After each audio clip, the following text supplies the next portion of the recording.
I love creative problem solving. I do it basically every day. Most of the things I want to do are sort of like, oh, you can't.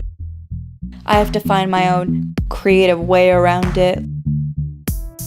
My name is Anaiss Arreola. I am 14 years old. I am a competitive swimmer.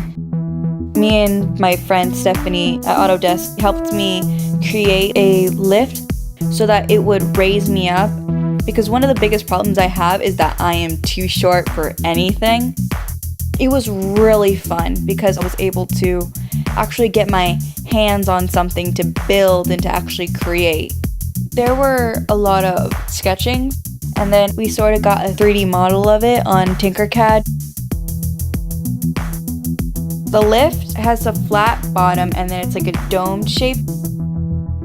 I attach it onto the bottom of the wheels and then I just roll up and then it gives me the extra 2 inches.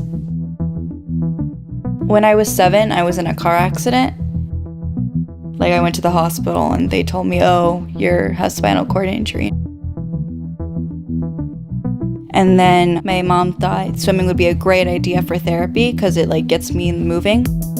And then when I started high school, I realized there was a swim team and they just invited me with open arms and I started swimming from there. So it's not necessarily I'm in a wheelchair and that's all it's gonna be. It's like, oh no, I can build my own thing if I want to now that I know how to. You can build this yourself if you wanted to. So it's a great thing about that.